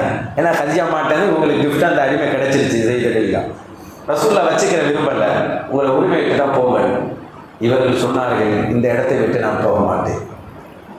இந்த செய்தியை கேள்விப்பட்டு ஸைத் ரலியல்லாஹு அவருடைய பேரண்ட் வர்றாங்க, இப்படி முகமது நபிட்ட தான் இவர் அடிமையா இருக்கிறாரு, நம்ம புள்ள. ஏன்னா அவங்க அம்மா செய்திகள் இல்லாமல் ரொம்ப பாசமா இருப்பாங்க. அதனால என் பிள்ளை எப்படியாச்சும் கூட்டிகிட்டு வந்திருக்கேன்னு சொன்னாங்க. ஊரெல்லாம் தேடினாங்க, சகோதரனும் தந்தையாரும் கிடைக்கல. கடைசியா முகமது நபிட்ட தான் இவர் இருக்கிறார் தெரிஞ்சோடனே முகமது நபி யாருன்னு விசாரிக்கிறாங்க. நல்ல மனிதர், போய் கேட்டா கொடுத்துருவாரு அப்படின்னு. வந்தாங்க, வந்து இந்த செய்தி எங்க பிள்ளைதான், என் பிள்ளைதான் அப்படின்னு. அதனால என்னோட அனுப்பி வச்சிருந்தேன். நான் அவரை எப்போயும் போக சொல்லிட்டேன், அவர் வர சொல்றேன், வந்த கூட்டிட்டு போயிருங்க அப்படின்னா. ஜெயித் அப்படின்னு கூப்பிட்டாங்க. ஓடி வந்தாங்க. லப்பைக்கு யார சொல்றாரு, யாரும் தெரியல, எங்க வாப்பா, இது சகோதரர் வந்திருக்கிறாரு, கூப்பிடுறாங்கம்மா அப்படின்னு. பாப்பா சொல்றாரு, நம்ம எல்லாம் பாரம்பரியமாக சுதந்திரமா வாழ்ந்து கொண்டு இருக்கிறோம். நீ சுதந்திரமாக வாழணும், வசதியாக வாழணும், உனக்கு மரியாதையான வாழ்க்கை கிடைக்கணும், அதனால எங்க கூட வந்துரு அப்படின்னு. அப்போ அந்த பிள்ளை சொன்னச்சான், செய்தல் இல்லாமத்தலாகும், பாப்பா உங்களுக்கு தெரியாது, நீங்க பார்க்காததையெல்லாம் இந்த மாமனிதனிடத்தில் நான் பார்க்கிறேன். நீங்க இங்க நான் அடிமையா இருக்கேன் நீங்க நினைச்சுக்கிட்டு இருக்கிறீங்க. நீங்கள் பார்க்காததை காணாததை இவர்களிடத்தில் நான் காண்கிறேன், அனுபவிக்கிறேன் என்று சொன்னார். அதனால் நீங்கள் என்னை இழுத்தாலும் கூட நான் வரமாட்டேன் அப்படின்னு சொன்னவர்கள் தான் செய்து ஹாரிஸா இல்லாமத்தால. அல்ல அவர்களுடைய பேரை தான் குரான்லேயே வச்சுதான் பாருங்க. தாய் தந்தை இழுத்தும் போகாதவர்கள் அல்லவா, தந்தை இழுத்தும் போகாதவர்களை அந்த நேரத்தில் அல்லாஹ் எப்படி யோசிச்சு பாருங்க, எப்படி இருந்திருக்கும், மனசு எப்படி இருந்திருக்கும், பரிதவிச்சிருக்குமா இல்லை? தந்தை கூப்பிடுகிறார், தாய் அங்கே இயங்கி கொண்டு இருக்கிறார்கள், எப்படி ஒரு போராட்டம் இருந்திருக்கும் அந்த தோழருக்கு. ஆனால் ரசூலுல்லாஹ் விட்டுட்டாங்க போகன்னு சொல்லி. எப்படி போக மனசு வரும்? எனக்கு எதுவுமே வேண்டாம், என் நபிதான் வேண்டும் என்று உட்கார்ந்தார்கள். ஆச்சரியமா இருக்கும். அப்பாஸ் ரலியல்லாஹு சொல்றாங்க, நான் ஒரு தடவை வீட்டு மாடியில் இருந்தேன், எங்க வீட்டுக்கு கெஸ்ட் ஒருத்தர் வந்திருந்தாரு, அவர் நான் பேசிக்கிட்டு இருந்தோம். அப்ப நான் முஸ்லீம் ஆகல. யார் சொல்றது? அப்பாஸ் ரலியல்லாஹு. நான் முஸ்லீம் ஆகல, அப்பாஸ் ரலியல்லாஹு பின்னாடி தான் முஸ்லீம் ஆனாங்க. நான் முஸ்லீம் ஆகல. காபா எங்க வீட்டுல இருந்து பார்த்தா காபா தெரியும், எங்க வீட்டுல இருந்து பார்த்தா காபா தெரியும். அப்ப காபாவுல ஒரு இளைஞர், அவருடைய மனைவி, ஒரு சிறுவர், 3 பேர் வந்தார்கள். என் நண்பர் கேட்டார், இவர்கள் 3 பேரும் யார்? வித்தியாசமாக நடந்து கொள்கிறார்கள், காபாவிலே வித்தியாசமாக நடந்து கொள்கிறார்கள். அவங்க வணங்குற வணக்கம், அவங்க போகிறதெல்லாம் வித்தியாசமா இருக்குது. யார் அப்படின்னு. இவர் தான் முஹம்மது. என் நண்பர் இடத்தில் சொன்னேன், இவர் தான் முஹம்மது சொன்னார். பக்கத்தில் இருப்பது அவருடைய மனைவி ஹதீஜா ரலியல்லாஹு தஆலா. அவர் தான் ஹதீஜா ரலியல்லாஹு தஆலா. அந்த சிறுவர் ஸைத் இப்னு ஹாரிஸா, இந்த தோழர் தான் ஸைத் இப்னு ஹாரிஸா. நான் சொன்னேன், இந்த மக்காவிலே இந்த 3 பேரை தவிர யாருமே முஸ்லீம் கிடையாது, இந்த 3 பேர் மட்டும்தான் இருக்கிறாங்க என்று சொன்னேன். சொல்றது யாரு? அப்பாஸ் ரலியல்லாஹு. என் நண்பர்கிட்ட சொன்னேன், இந்த மக்காவில் இந்த 3 பேரை தவிர முஸ்லீமே கிடையாதுன்னு சொன்னேன். என்னாச்சு தெரியுமா? பின்னாடி நானே முஸ்லீம் ஆகிவிட்டேன் என்று சொல்றான் அப்பாஸ் ரலியல்லாஹு. எவ்வளவு பேர்? ஒரு 3 பேரை ஹரம்ல ஒரு வித்தியாசமாக வணக்க செஞ்சு எப்படி இருக்கும்? அதான் சொல்லுவாங்க ரசூலுல்லாஹ், நம்ம கல்யாணத்துலலாம் இதை சொல்லி கொடுப்பாங்க பார்த்துக்கிறீங்களா? அத்துமியா மத்தா, இந்த உலகம் என்பது சுகமானது, உலகம் எல்லாமே நல்லா இருக்கும், உலகம் என்பது இன்பமாக தான் இருக்கும், ரொம்ப சுகமா இருக்கும். வகைர் மத்தாயிஹா, இன்பத்திலே மிக சூப்பரானது அல் மராத்து சாலிஹா, சாலிஹான மனைவியை சொல்லிக் கொடுத்தாங்க. அஸௌஜத்து சாலிஹா. எந்த ரசூலுல்லாஹ் சொல்ல பொய்யா இருக்குமா? செக் பண்ணி பார்த்தா தான் தெரியும். எதை வேண்டாலும் எடுத்து அனுபவிச்சு பாருங்க, அதெல்லாம் இன்பம் தான். ஆனா பெஸ்ட் இன்பம் எதுண்டா? மனைவி தான் சொன்னான் ஸல்லல்லாஹு அலைஹி வஸல்லம். அதுவும் சாலிஹான மனைவின்னு சொன்னாங்க. சாலிஹான மனைவினா என்ன? நல்ல மனைவின்னு நம்ம சொல்லுவோம், நல்ல மனைவி, ஒழுக்கமுள்ள மனைவின்னு சொல்லுவோம். அதுவும் சரிதான், அந்த அர்த்தமும் சரிதான். ஏண்டா ஒரு தடவை ஒரு இறைநேசர் என்ன செய்யறான்னு சொன்னா, அவங்களுக்கு கல்யாணம் ஆயிடுச்சு, ஃபர்ஸ்ட் நைட் கல்யாணம் ஆயிடுச்சு, ஃபர்ஸ்ட் நைட்டு அவங்க அந்த நேரத்தில் பாயை போட்டு தொழுகிறாங்க. ஃபர்ஸ்ட் நைட் அன்னைக்கு 2 ரக்காத் தொழுகணும்னு சொல்லுவாங்க. ஃபர்ஸ்ட் கல்யாணம் பண்ண மாப்பிள்ளைங்க ஃபர்ஸ்ட் நாள் 2 ரக்காத் தொழுகணும்னு ஒரு முறை இருக்குது, ஒழுக்கத்தின் முறை. அப்போ நல்ல நடவடிக்கை சொல்லுவாங்க. 2 ரக்காத் தொழுகிறாங்க. தொழுகிறத பார்த்துட்டு அவங்களுடைய மனைவி, புது மனைவி, அவங்களும் முசல்லா விரிச்சு தொழுகிறாங்க. அவங்களும் பக்கத்திலேயே முசல்லா விரிச்சு தொழுகிறாங்க. இதை பார்த்தோன்னே அந்த இறைநேசர் அதிர்ந்து போயிட்டான். தொழுகை முடிச்சு சொன்னாங்க, அல்லாஹ்வே, நான் நினைக்கிற மாதிரி என் மனைவியையும் கொண்டு வச்சுட்டு. ஒரே நினைப்பு 2 பேருக்கும் இருக்காது. ஏன் நினைப்பு அப்படின்னு சொல்லி சந்தோஷப்பட்டாங்க. இது ஒழுக்கமுள்ள மனைவி அப்படின்னு அர்த்தம் வச்சா இந்த மாதிரி எடுத்துக்கலாம். இன்னொன்று அர்த்தம் சொல்லுவாங்க, மராத்து சாலிஹாண்டா ஒழுக்கமுள்ள மனைவிங்கிறது ஒரு அர்த்தம், இணக்கமான மனைவி இதுதான் ரொம்ப முக்கியம், இதுதான் தேவையானது, இதுதான் ரொம்ப முக்கியம். இணக்கமான மனைவினா என்ன? நம்ம ஒரு கருத்தில் இருப்போம், அந்த கருத்துக்கு அவர்கள் சப்போர்ட் பண்ணுவாங்க, அவங்க வேற கருத்து தான், ஆனால் அந்த கருத்துக்கு இணங்கி வருவாங்க. பாருங்க, ஸல்லல்லாஹு அலைஹி வஸல்லம் புதிய கொள்கையை கொண்டு வராங்க, இஸ்லாம் என்ற புதிய கொள்கையை கொண்டு வந்து நிறுத்துகின்ற போது அதற்கு கதீஜா ரலியல்லாஹு தஆலா அன்ஹா நான் உங்களுக்கு சப்போர்ட்டா இருக்கிறேன்னு சொன்னாங்க. அதைதான் அப்பாஸ் ரலியல்லாஹு சொல்றாங்க, வீதியிலே ஒரு கணவனும் மனைவியும் ஒரு சிறுவரும் போகிறதை நான் பார்த்தேன். யோசிச்சு பாருங்க, கணவன் புதிய கொள்கையை கொண்டு வந்த போது அந்த கொள்கையை காப்பாற்றுறவளாக நான் இருப்பேன் என்று அம்மா கதீஜா ரலியல்லாஹு தஆலா அன்ஹா கூடவே இருந்தாங்க. பாருங்க, இதுதான் இணக்கமான மனைவிக்கு உதாரணமாக சொல்லுவாங்க. கதீஜா அம்மா அப்படி இருந்தாங்க. ரசூலுல்லாஹ் கதீஜா அம்மாட்ட சொல்லிட்டாங்க, முதல்ல கதீஜா அம்மா தான் மனைவி தான், பெண்ணு தான், பெண்ணிடம் தான் இஸ்லாம் தொடங்குது, பெண்ணிடத்திலிருந்து தான் இஸ்லாம் தொடங்குது. கதீஜா அம்மா இசைந்துட்டாங்க, ஸைத் ரலியல்லாஹு ஏற்றுக்கிட்டாங்க 2 பேர். அடுத்து கதீஜா அம்மாவும் ரசூலுல்லாஹும் நைட்டு வீட்டில் இது சம்மந்தமாக பேசிக்கிடுவாங்களாம். புருஷன் பொண்டாட்டி தானே அவங்க 2 பேரும், கணவன் மனைவி தானே, பேசிக்கிடுவாங்களாம். அலி ரலியல்லாஹு அங்கே தான் இருந்தாங்க. என்ன பேசிக்கிறாங்க 2 பேரும்? தனியாகவே பேசிக்கிட்டே இருக்கிறாங்களே, என்னவா இருக்கும் அப்படின்னு சொல்லிட்டு பட்டுன்னு கிட்ட வந்துட்டாங்க. கிட்ட வந்து கேட்டாங்களாம், என்னதான் பேசிக்கிறீங்க நீங்கள் சொல்லுங்கண்ணே. ரசூலுல்லாஹ் அலி ரலியல்லாஹு ஒரு வகையில் அண்ணன் முறை வரும், என்ன பேசிக்கிறீங்க நீங்க 2 பேரும் தனியாகவே பேசிக்கிறீங்க, என்ன பேசுங்க? இல்லை வாப்பா, நாங்கள் ஒரு முக்கியமான விஷயம் பேசுவோம். இல்லை நீங்கள் சொல்லுங்க. இல்லை, இஸ்லாம் என்ற ஒரு கொள்கை வந்திருக்கு, அது சம்பந்தமாக மனைவியோடு பேசிக்கிட்டு இருக்கிறோம் அப்படின்ட்டு. அப்போ நானும் அதில் வரலாமா அப்படின்னு? அப்படிலாம் இல்லை, நீங்கள் வீட்டில் போய் பேசி தான் நீங்கள் முடிவெடுக்கணும். எதுக்கு வீட்டில் போய் பேசணும்? நீங்கள் என்ன கொள்கையில் இருக்கிறீங்களோ அதுதானே நானும் இருக்கணும். உங்கள் வீட்டில் தானே நான் சாப்பிட்றேன், உங்கள் கையால் தானே சாப்பிட்றேன், நீங்கள் கொடுக்குற ட்ரெஸ்ஸை உடுத்திக்கிட்டு இருக்கிறேன், உங்களையே நான் பின்பற்றுறேன். நீங்கள் சொல்லாட்டிலும் உங்கள் காலடியில் தான் நான் வரப்போகிறேன், நீங்கள் சொல்கிறத நான் எடுத்துக்கிறேன் அப்படின்னு சொல்லி அலி ரலியல்லாஹு இஸ்லாத்துக்கு வந்துடுறான். இப்போ வீட்டில் 3 பேர் ஆயிடுச்சு. கதீஜா ரலியல்லாஹு, ஸைத் ரலியல்லாஹு, அலி ரலியல்லாஹு இஸ்லாத்துக்கு வந்துட்டாங்க. 3 பேருக்கு எச்சரிக்கை தான் சொல்லிட்டாங்க. அடுத்து வெளியே போகவே இல்லை செய்தி. அடுத்த ஃபர்ஸ்ட் நாள் முடிஞ்சது.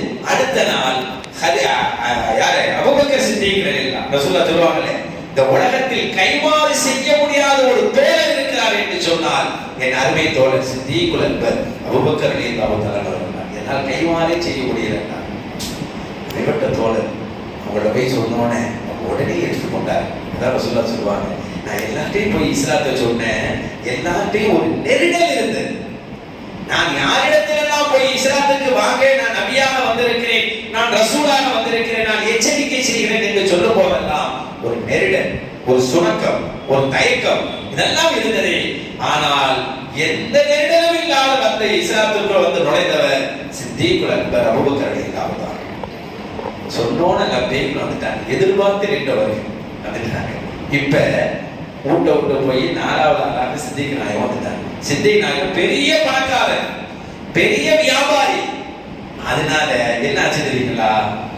இவங்கள் எல்லாரும் இவங்க கான்டாக்ட்ல யார் இருப்பா? வெறும் வியாபாரிகளாக இருந்தார்கள், பெரும் பணக்காரர்களாக இருந்தார்கள். உடனே அபூபக்கர் இல்ல, அடுத்த நாள் வியாபாரிகளிடத்திலே இந்த செய்தியை போடுகிறார்கள். பார்த்தீங்களா எப்படி போது பாருங்க. முதலில் கூட்டுக்குள் இருந்த இஸ்லாம் 2வது வியாபாரிகளிடத்தில் போகிறது. வியாபாரிகள் தான் மிக வேகமாக இஸ்லாத்தை கொண்டு போகிறார்கள். சித்திக் நாயகம் ரலியல்லாஹு தஆலா உஸ்மான் ரலியல்லாஹு 2 பேர் வியாபாரத்தில் நண்பர்கள், வியாபார நண்பர்கள் 2 பேர்.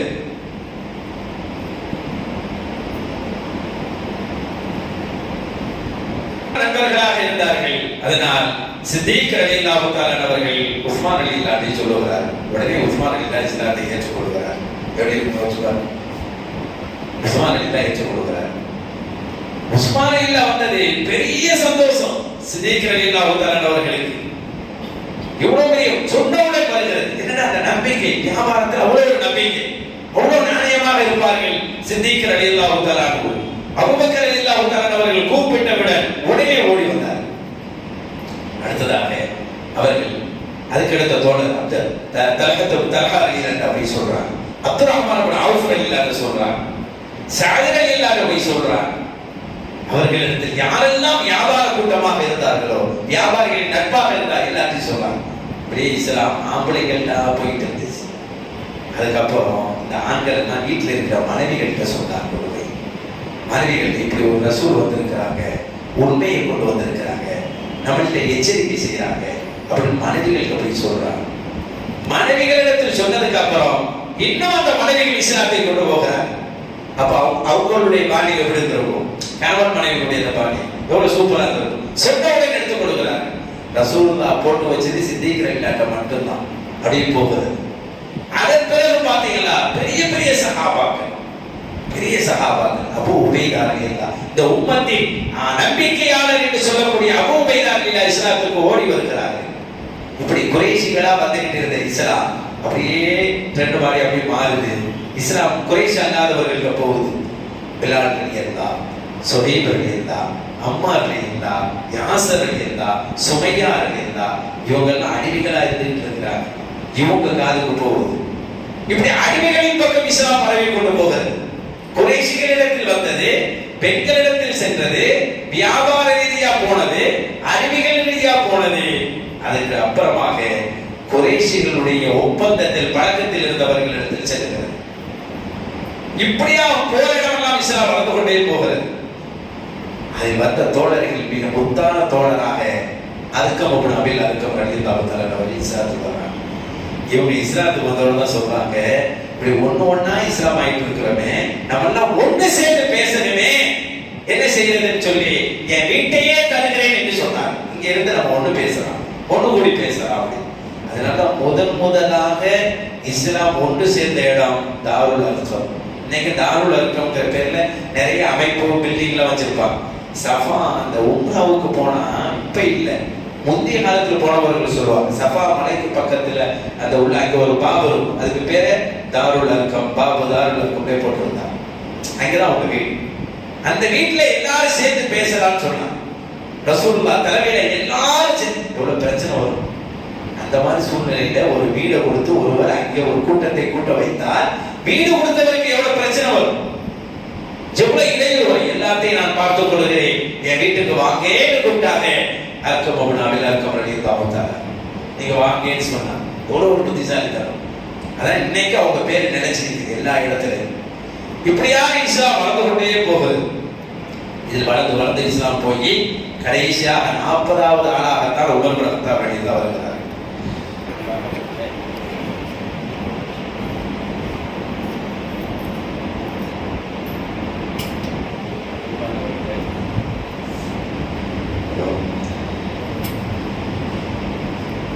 அருமை சகோதரர்களே, அல்லாஹ் தஆலா ரசூலுல்லாஹி ஸல்லல்லாஹு அலைஹி வஸல்லம் அவர்களை பற்றி நாம் படித்த இந்த வசனத்திலே சொல்லுகின்ற போது, இன்னா அர்ஸல்னாக பில் ஹக்கி பஷீரன் வ நதீரா என்று சொன்னார்.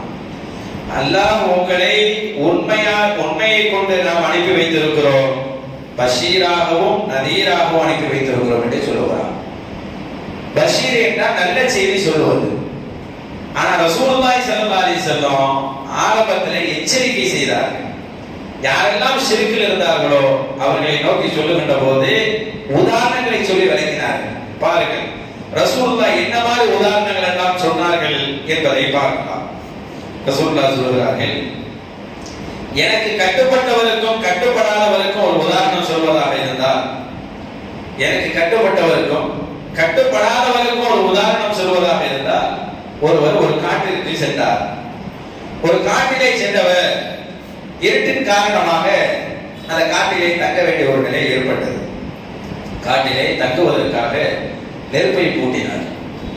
நெருப்பை மூட்டி அவர் அங்கு உட்கார்ந்து கொண்டிருக்கிற போது நெருப்பு வெளிச்சத்திலே பூச்சிகள் பறந்து வருகிறது. பூச்சிகள் பறந்து வருகின்ற போது அந்த பூச்சியை அந்த நெருப்பை மூட்டியவர் என்ன செய்கிறார், தட்டி தட்டி விடுகிறார், நெருப்பில் விழுந்து விடக்கூடாது என்பதற்காக. நெருப்பு வெளிச்சத்தில் லயித்து போன அந்த வெளிச்சத்தில் ஈர்க்கப்பட்ட அந்த பூச்சிகள், அதனால் அவனுக்கு ஆபத்து வருகிறது என்று தெரியாமல் அவன் தட்டுவதையும் மீறி ஒரு சில வெட்டில் பூச்சிகள் அந்த நெருப்புக்குள் விழுந்து விட்டன. இதுதான் நான் உங்களுக்கு வந்ததற்கு உதாரணம். நான் ரசூலாக நதீராக வந்திருக்கிறேன் பாருங்கள், அதற்கு இதுதான் உதாரணம். நான் உங்களுக்கு நரகத்திலிருந்து உங்களை எச்சரிக்கை செய்வதற்காக வந்து நிற்கிறேன். எப்படி நெருப்பை மூட்டியவர் வீட்டில் போச்சிலே அந்த நெருப்பிலை விடாமல் தடுத்தாரோ, உங்களை நரகத்திலிருந்து விடாமல் நான் தடுப்பதற்காக அனுப்பப்பட்டிருக்கிறேன். ஆனால் என்னையும் மீறி சில பேர் அந்த நெருப்புக்குள் விழுந்து விடுகிறார்கள். என்னையும் மீறி நரகத்துக்குள் சில பேர் போய் விடுகிறார்கள் என்று ரசூலுல்லாஹ் ஆதங்கப்பட்டார்கள், ரொம்ப வருத்தப்பட்டார்கள். அல்லாஹ் சூரத்துல் கஹ்ஃபிலே சொல்லுவான், ஃபலஅல்லக பாஸுன் நஃப்ஸக அலா ஆசாரி, நீங்கள் அவர்கள் இப்படி ஈமான் கொள்ளாததை நினைத்து நீங்கள் வருத்தப்பட்டு உங்களே நீங்கள் அழித்துக் கொள்வீர்கள் போலும் என்று சொல்லுகிறான். அவங்க எல்லாம் முஸ்லிம் ஆகல, நரகத்துக்கு போறாங்க நினைச்சு ரசூலுல்லாஹ் ரொம்ப வருத்தப்பட்டாங்க. இப்படி எப்படி 10 விட்டில் பூச்சி நாம் பாதுகாத்தாலும் அதிலும் 4 விட்டில் பூச்சி உள்ள விடுவதை கூட நம்ம என்ன செய்வோம், அதனால அப்படிதான் தொய் விழுந்துருச்சு நம்ம விட்டுருவோம். அந்த ரசூல் உடல் அந்த 4 பேர் நரகத்தில் போய் விழுவதை ரசூல் மனம் தாங்கல, எப்படி விழுகிறார்கள் என்று பதறினார்கள். அதைதான் அல்லாஹ் சொல்றான், பலா துஸாலன ஸஹாபல் ஜன்னி, நரகவாசிகளை பற்றி நபியே உங்களிடத்தில் நாம் கேட்கவே மாட்டோம். அவங்க ஏன் நரகத்துக்கு போனாலும் உங்களை நம்ம கேட்கவே மாட்டோம். நீங்க சொல்ல வேண்டியதை சொல்லிட்டீங்க, எச்சரிக்க வேண்டியதை எச்சரிச்சிட்டீங்க. அல்லாஹ் தஆலா சொன்னா அவங்க சொந்தங்களுக்கு சொல்லுங்கன்னோனே அபூ குபைஸ் மலைக்கு மேல ஏறிட்டு எல்லாரையும் கூப்பிட்டாங்க. ரசூலுல்லாஹ் எல்லா குடும்ப பேரையும் சொந்த பேரையும் உறவு பேரையும் சொல்லி வாங்கன்னு சொல்லி அழகா உதாரணம் காட்டினார்கள். ஒரு காட்டிலே அல்லது ஒரு கூட்டத்திலே வேகமாக எதிரிகள் படையெடுத்து வருகிறார்கள் தாக்குவதற்காக வருகின்ற போதே இப்படி ஒரு படை உங்களை தாக்குவதற்காக வருகிறேன் என்று சொன்னால் எந்த ஊரை நோக்கி வருகிறதோ அந்த ஊருக்காரர் அவரை நம்புவாரா இல்லையா? ஏனென்றால் பார்த்துட்டு வந்து அவர் சொல்லுகிறார், நம்பதானே செய்வார்கள். அது போன்றுதான் நான் உங்களுக்கு சொல்லுகிறேன், உங்களுக்கு பின்னால் உங்களை தாக்குவதற்காக நரகம் இருக்கிறது, உங்களுக்கு மன்னரை என்ற ஒரு அதாவு இருக்கிறது, மாஷர் என்ற ஒரு நிலை இருக்கிறது என்று எடுத்து சொன்னார்கள், எச்சரிக்கை செய்தார்கள். ஏற்றுக்கொள்ளவில்லை. அடுத்து சொன்னார்கள், மலைக்கு இப்பா நீங்கள் எந்த சைடு இருக்கிறீர்கள், மலைக்கு இந்த சைடில் இருந்து ஒரு குதிரைப்படை வேகமாக உங்களிடத்தில் தாக்குவதற்காக இருக்கிறது, நான் மலை உச்சியில் இருக்கிறேன், அதை நான் பார்த்துக் கொண்டிருக்கிறேன், என்ன நீங்கள் நம்புவீர்களா என்று கேட்டபோது நாங்கள் நம்புவோம் என்று சொன்னோம். நாங்கள் நம்புவோம் என்று அந்த கூட்டத்தினர்கள் சொன்னார்கள். அதற்கு பிறகுதான் ரசூலுல்லாஹ் சொல்கிறார்கள், உங்களுக்கு முன்னால் அதாபு இருக்கிறதை நான் எச்சரிக்கை செய்கிறேன், என் கண்ணுக்கு தெரிகிறது அந்த அதாபு, அதை உங்களுக்கு நான் சொல்லுகிறேன், நீங்கள் பாவம் செய்து இணை வைத்து நரகத்துக்கு போயிடாதீங்கன்னு சொன்னாங்க ரசூலுல்லாஹ். அதை ஏற்றுக்கொள்ளாமல் போய்விட்டார். இந்த கால பொழுதெல்லாம் உனக்கு நாசமாகட்டும் என்று அவர்கள் மண்ணை தூக்கி வீசிட்டு போனான் இல்லையா?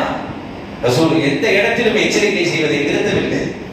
அதன் பிறகு எங்கெல்லாம் கூடுவார்களோ மக்கள் அங்கெல்லாம் போய் எச்சரிக்கை செய்தார்கள். சந்தைகளில் மார்க்கெட்டிலே மக்கள் கூடுகின்ற இடங்களிலெல்லாம் போய் எச்சரிக்கை செய்தார்கள். ஏற்றுக்கொள்ளவில்லை. கடைசியாக தான் தாயிஃபை எடுத்தார்கள். ரசூலுல்லாஹ் தாயிஃபுக்கு போகலாம் என்று நினைத்தார்கள்.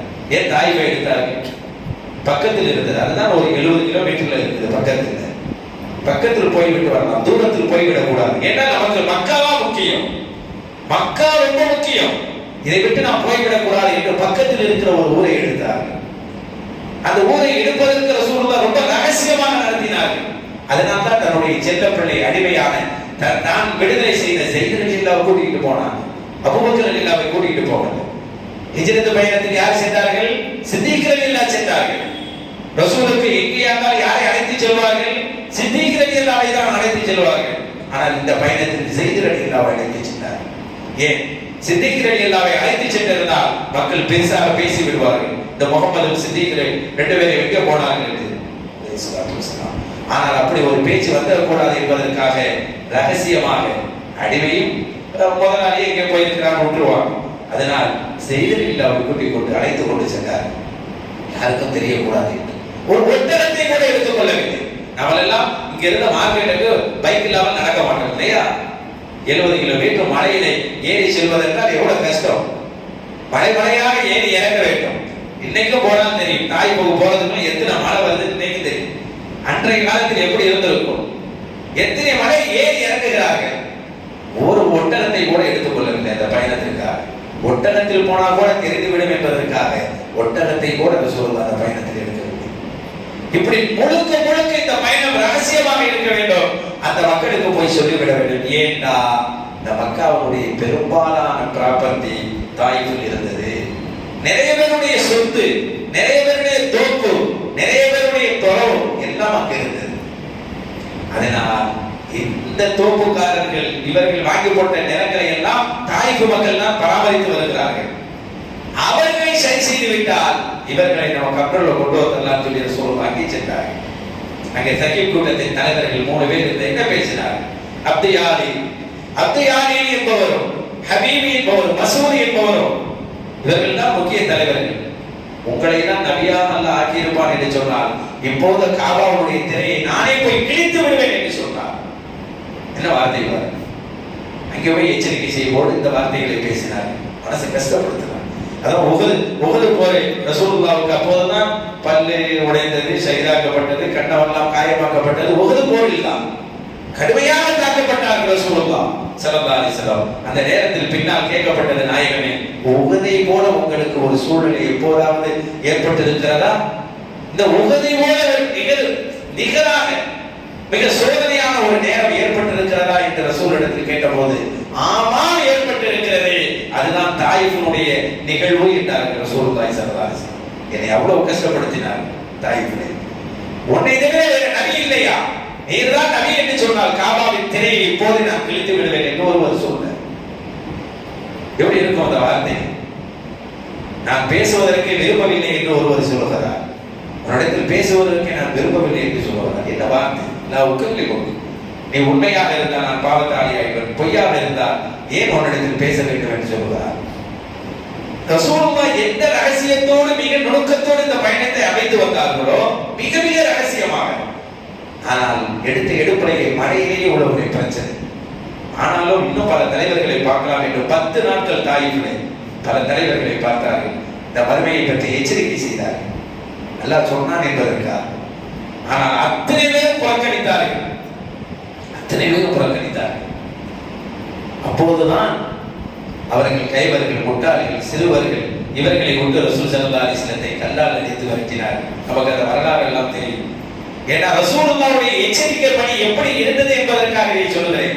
திரும்பி வருகின்ற போது தாயிஃபை விட்டு வெளியே நம்ம கிட்டத்தட்ட 5 கிலோமீட்டர் அளவுக்கு ஏசி பேசி அடித்து விரட்டினார்களாம். 5 கிலோமீட்டர் என்றால் எடுத்துக்கொள்வது இங்கிருந்து எங்கிட்ட எடுத்துக்கொள்ளலாம், அவளுக்கு மவுண்ட் ரோடு வரையில் எடுத்துக்கொள்வோமே.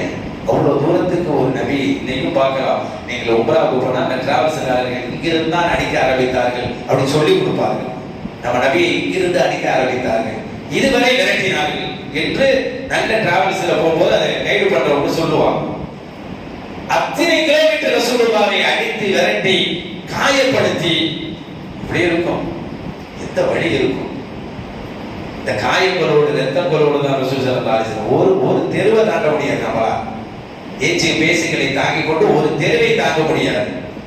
ஆனால் கல்லடிகள் மட்டும் 5 கிலோமீட்டர் அங்கு போனார்கள். அங்குதான் ஒரு தோட்டத்தில், ஒரு திராட்சை தோட்டத்தின் அருகிலே தங்கினார்கள் என்று நமக்கு தெரியும். அத்தாஸ், அந்த தோட்டத்தின் ஒரு ஊழியர் தான் அத்தாஸ். தோட்டத்தின் எஜமான்கள் யாரு? உத்துபா, ஷைபா, ரபியாவுடைய 2 பிள்ளைகள். ரபியா யாரு? மக்கத்தின் தலைவரில் ஒருவர். ஆனால் இன்னைக்கு நீங்க உம்ராவுக்கு போய் பாருங்க, ரபியாவுடைய தோட்டம் என்று காட்ட மாட்டார்கள், அத்தாசுடைய தோட்டத்தை பாருங்கள் என்றுதான் சொல்லுவார்கள்.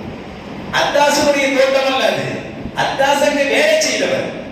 ஆனால் அவரிடத்தில் சொல்லப்பட்ட போது ரபியாவுடைய தோட்டத்தை பாருங்கள் என்று சொல்ல மாட்டார்கள், இதுதான் அத்தாசுடைய தோட்டம் என்று சொல்லுவார்கள். ஏனென்றால் அவர் திராட்சைகளை கொண்டு வந்து ரசூல் இடத்தில் கொடுப்பதற்கு முன்னால் அந்த உத்துபா ஷைபாவுடைய ஹாதிமாக பணியாளராக வந்தார். எப்போது பழத்தை கொடுத்தாரோ அப்போது ரசூலுடைய கையையும் காலையும் முத்தமிட்டு ரசூலுடைய பணியாளராக மாறி போனார் என்று வரலாறை முடிப்பார்கள். அப்ப எப்ப ரசூலுடைய கையையும் காலையும் முத்தமிட்டு ரசூலுக்கு பணியாளராக மாறினாரோ பின்பு அந்த இடமே அவருக்கு சொந்தமாகிவிட்டது என்பதை வரலாற்று ஆசிரியர்கள் எழுதுகிறார். இப்படி கல்லடிகளும் சொல்லடிகளும் பட்டும் கூட ரசூல் தன்னுடைய எச்சரிக்கை, அல்லாஹ் சொன்னார்களா, எச்சரிக்கை நீங்கள் செய்ய வேண்டும் மக்களுக்கு என்று, அதை கொஞ்சமும் விடவில்லை, கொஞ்சம் கூட விடவில்லை. அப்படிப்பட்ட மகத்தான பணியை செய்த ரசூலுல்லாஹி ஸல்லல்லாஹு அலைஹி வஸல்லத்துக்கு அல்லாஹ் சொல்லுவார், நீங்கள் நதி, எந்த இடத்திலும் இந்த பட்டத்திற்கு நீங்கள் விளையாமல் எச்சரிக்கையை செய்தீர்கள். அத்தகைய மகத்தான பணியை செய்தவர்கள் தான் முஹம்மது ரசூலுல்லாஹி ஸல்லல்லாஹு அலைஹி வஸல்லம். அல்லாஹ் தஆலா தவறு நடக்கின்ற போது சத்தியத்தை எடுத்து சொல்லுகின்ற தைரியத்தை அண்ணல் முஹம்மது ரசூலுல்லாஹி ஸல்லல்லாஹு அலைஹி வஸல்லம் உம்மத்தாக இருக்கிற நமக்கும் அல்லாஹ் தந்தருள்வானாக. எந்த முறையில் அதை சொல்ல வேண்டும் என்றும் கற்றுக் கொடுத்தார்களோ அந்த அணுகுமுறையையும் பின்பற்றுகின்ற தௌஃபீகை அல்லாஹ் தந்தருள்வானாக. அல்லாஹ் தஆலா நம்மளுடைய எல்லா எண்ணங்களையும் கபூல் செய்வானாக. ஆமீன். வ ஆகிரு தஅவானா அல்ஹம்துலில்லாஹி ரப்பில் ஆலமீன். அஸ்ஸலாமு அலைக்கும் வ ரஹ்மத்துல்லாஹி தஆலா வ பரகாத்துஹு. ஸல்லல்லாஹு அலா முஹம்மத் ஸல்லல்லாஹு அலைஹி வஸல்லம். ஸல்லல்லாஹு அலா முஹம்மத் ஸல்லல்லாஹு அலைஹி வஸல்லம்.